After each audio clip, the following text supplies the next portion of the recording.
Bonjour, je m'appelle Nicolas, je suis développeur chez Iceberg Data Lab. J'ai commencé par un stage de 6 mois, mon stage de fin d'études ici, et ça fait maintenant 1 mois que je travaille en tant que salarié. Chez Iceberg, être développeur, ça peut être plusieurs choses, vu qu'il y a une partie back-end, front-end et une partie un peu data science, recherche là-dessus.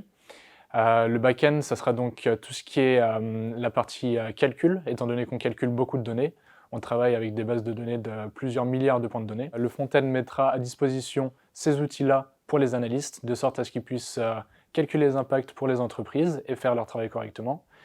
Et la partie data science sera donc tout ce qui est recherche pour des outils plus performants et plus novateurs qui permettent de faciliter le travail des analystes. Pour tout ce qui est back-end, on travaille avec Ruby, qui nous permet de faire un grand macroservice qui permettra de faire tous les calculs de données. On a des microservices qui sont implémentés en Python, qui nous permettent de faire des API, donc des microservices. Pour tout ce qui est plateforme front-end, on va utiliser Angular et TypeScript. Et pour toute la partie data science, ce sera évidemment du Python puisque c'est le plus adapté. En ce qui concerne les bases de données, on utilise Postgre, Elasticsearch et Neo4j, de sorte à utiliser ce qui est le plus adapté en fonction de la donnée qu'on va traiter, étant donné qu'on peut avoir différents types de données et, comme je le disais, des milliards de points de données.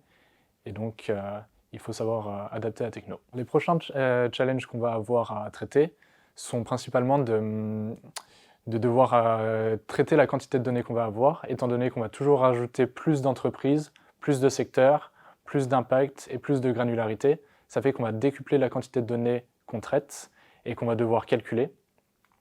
Et étant donné qu'on a déjà des temps de calcul qui sont très longs sur les entreprises et avec la situation dans laquelle on est, en rajoutant cette quantité de données-là, il faut que chaque implémentation de nouvelles fonctionnalités soit déjà optimisée et prenne en compte la quantité de données qu'on traite pour éviter d'avoir des temps de calcul trop longs.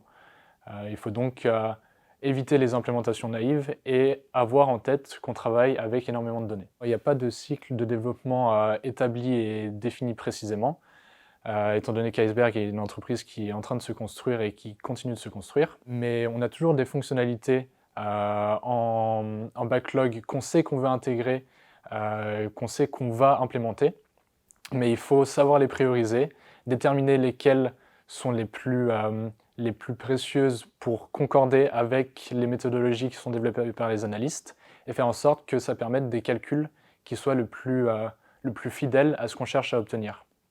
Donc il y aura toujours le développement classique de fixes, des bugs, des petites fonctionnalités, mais on a toujours en fond une ou plusieurs fonctionnalités qui sont en développement dans le cadre d'un sprint. J'ai d'abord fait une prépa scientifique, MPSI et MP, suite à quoi j'ai intégré l'EPITA, une école d'ingénieur en informatique, où donc j'ai suivi ce cursus-là, et je me suis spécialisé en data science et intelligence artificielle.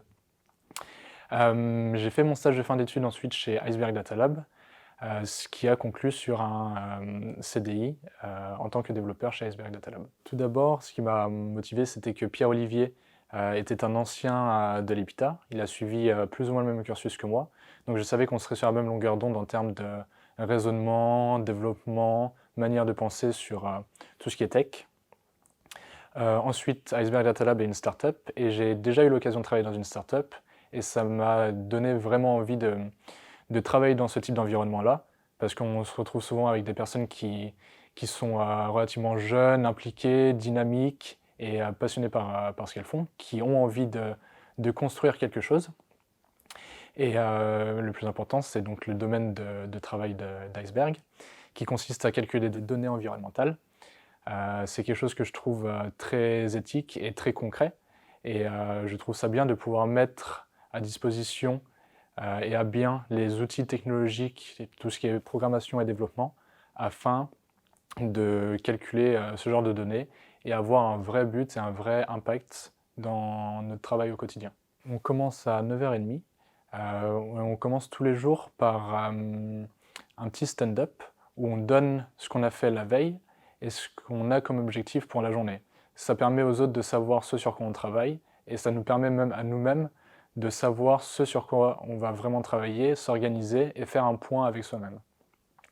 Ensuite, on commence par travailler sur les fixes des bugs, s'il y en a, ce qui permet de faire passer ça en déploiement et permettre aux analystes de pouvoir travailler correctement. Et ensuite, on va travailler sur nos tâches de fond, qui sont donc les fonctionnalités, et le développement de ce qu'on est en train de faire actuellement.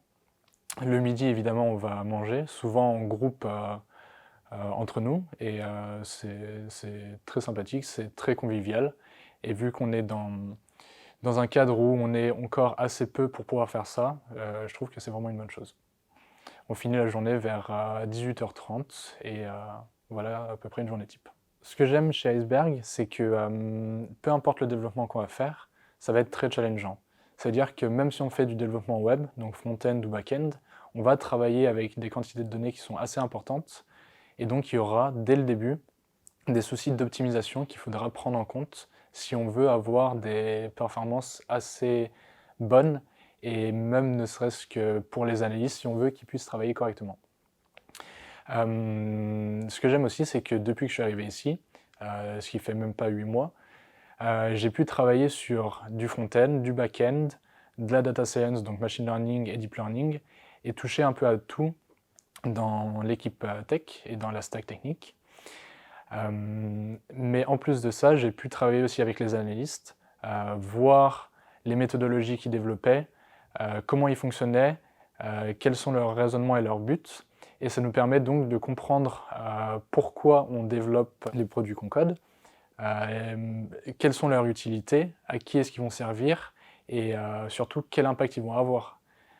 Donc voilà, ça permet de concrétiser le travail qu'on fait vraiment. Je dirais que il va pouvoir vraiment s'épanouir techniquement parlant, étant donné qu'il y a encore plein de choses à faire, plein de possibilités. Il y a de la place n'importe où, côté front, côté back, côté data science, recherche. Il y a plein de sujets. Et comme je le disais, on est une équipe assez jeune et dynamique. On peut passer des bons moments ensemble, même en dehors du travail. Et voilà, il y a vraiment beaucoup de choses à faire. Ce sur quoi on travaille est très concret et a un vrai impact. Et je trouve que c'est très motivant de, de faire ce genre de travail et pas faire du développement pour quelque chose qu'on ne verra jamais en production. Là, tous les jours, on voit l'utilité de ce qu'on fait et on ressent l'impact que ça a. Et on comprend pourquoi on le fait.